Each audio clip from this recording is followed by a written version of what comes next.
Pertama ada pengertian koloid. Koloid adalah campuran heterogen dari dua zat atau lebih, di mana partikel-partikelnya zat berukuran antara 1 hingga 100, terdispersi atau tersebar merata dalam medium zat lain. Oleh karena itu, dalam koloid terdapat fase terdispersi dan medium pendispersi. Selanjutnya adalah fase terdispersi adalah zat yang mengalami penyebaran secara merata dalam suatu zat lain. Sedangkan zat yang menyebabkan terjadinya penyebaran secara merata disebut medium pendispersi. Secara makroskopis, koloid terlihat seperti larutan campuran homogen dari zat terlarut dan pelarut. Namun secara mikroskopis terlihat seperti suspensi, yakni campuran heterogen di mana masing-masing komponen campuran cenderung saling memisah. Pengertian fase di sini berbeda dengan wujudnya. Ini dikarenakan ada zat yang wujudnya sama tetapi fasenya berbeda. Contohnya santan. Jika terlihat lebih detail, pada santan terdapat butiran minyak dalam air.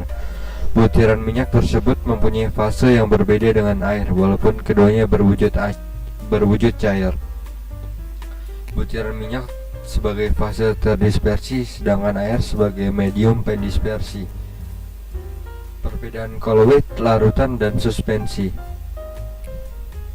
Koloid adalah campuran bersifat antara larutan dan suspensi. Adapun perbedaannya yaitu secara makroskopis bersifat homogen, tetapi heterogen jika diamati dengan mikroskop ultra.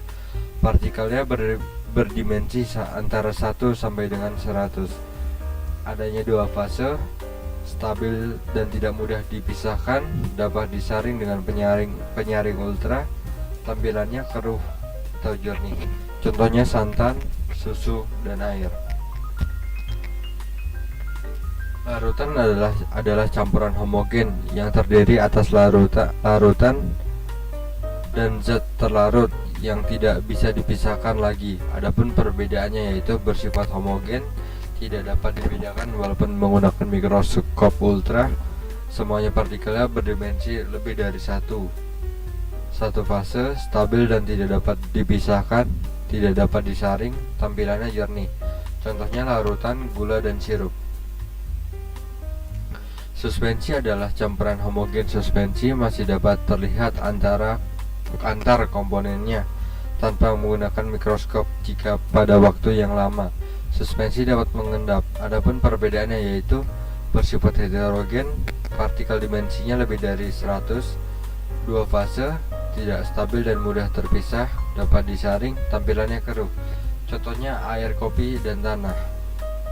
Berdasarkan pada fase terdispersi dan medium pendispersi, sistem koloid dapat dikelompokkan menjadi beberapa jenis. 1. Sol. Sistem koloid ini terbentuk dari fase terdispersi berupa padatan dan fase pendispersinya berupa cairan. Contohnya tinta, cat, gelatin, kapsul. Contoh padat. 2. Contoh padat. Sistem koloid ini terbentuk dari fase tendispersi yang berupa padatan dan fase pendispersinya berupa padatan. Contohnya kuningan, perunggu, dan intan hitam. Yang ketiga ada aerosol padat. Koloid ini terbentuk oleh fase pendispersi berupa padatan dan fase pendispersinya berupa gas. Contohnya asap dan debu.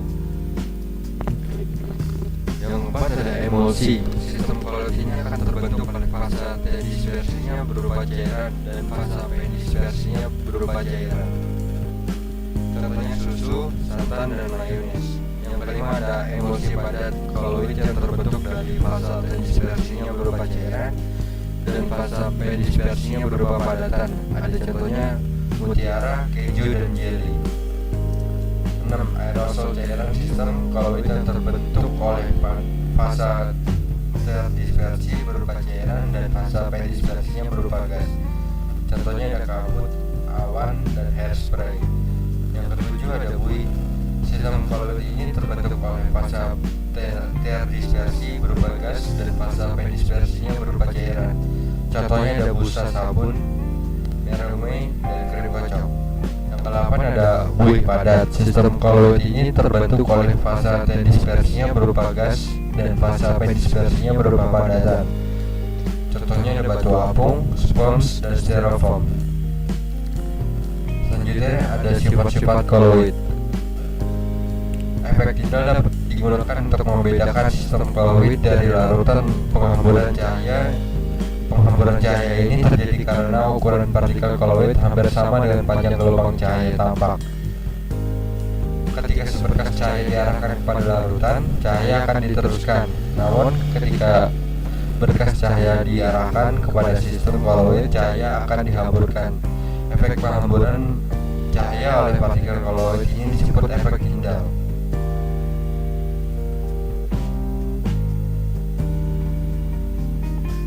Selanjutnya ada gerak Brown. Gerak Brown turun ke partikel koloid bergerak secara acak dengan jalur zigzag.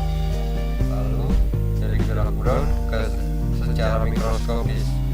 Dari secara mikroskopis ke gerakan ini disebabkan oleh terjadinya tumbukan antara partikel koloid dengan medium dispersi.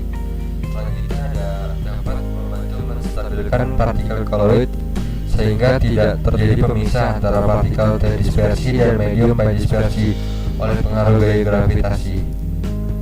Efektoforesis.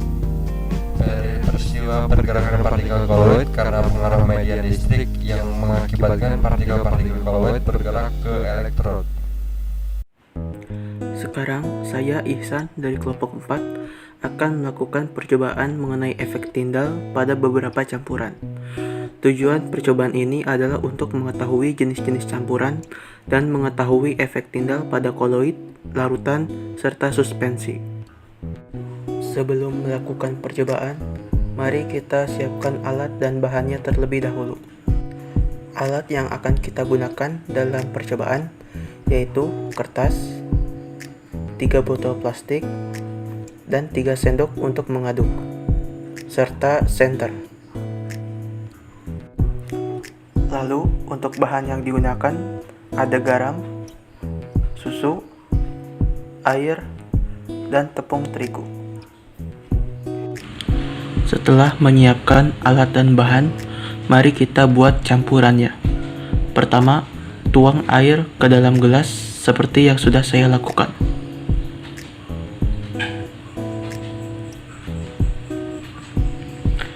Setelah itu, kita tuang tepung terigu, garam, dan susu ke dalam gelas.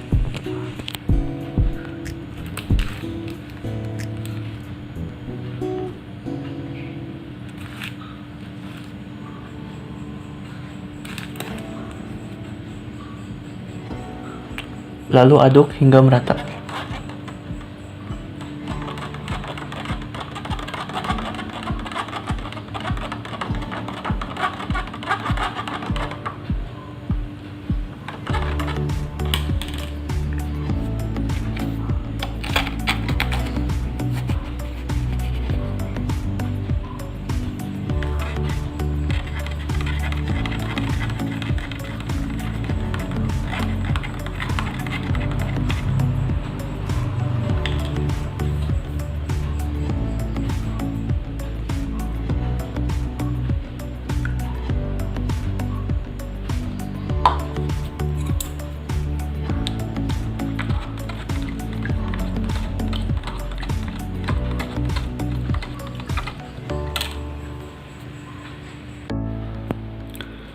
Setelah mempersiapkan campurannya, sekarang lakukan ini. Tempel kertas pada dinding, lalu taruh gelas yang berisi campuran di depannya, dan arahkan senter seperti ini. Pada campuran antara garam dengan air, partikel zat pelarut dan terlarut tidak dapat dibedakan. Hal ini berarti campuran tersebut terlarut sempurna, sehingga cahaya dapat ditembuskan. Campuran ini termasuk larutan. Pada campuran susu dengan air, cahaya tidak ditembus secara sempurna, tapi dihamburkan. Hal ini karena partikel terlarut tersebar merata dalam pelarut, sehingga menghalangi cahaya. Campuran ini termasuk koloid. Campuran tepung terigu dengan air termasuk suspensi, karena partikel terlarut berupa tepung memiliki ukuran yang cukup besar dan lebih besar dari partikel air, sehingga tidak meneruskan berkas cahaya. Setelah melakukan percobaan, maka dapat kita simpulkan bahwa pertama, campuran antara garam dengan air termasuk larutan. Hal ini karena campuran tersebut terlarut sempurna sehingga cahaya dapat menembus campuran. Kedua, campuran susu dengan air termasuk ke dalam koloid. Hal ini karena cahaya tidak dapat menembus campuran secara sempurna tapi dihamburkan. Hal ini karena partikel terlarut tersebar merata dalam pelarut.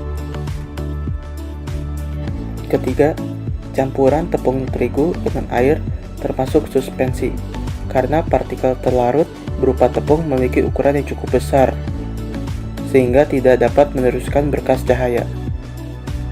Terima kasih sudah menyaksikan video ini.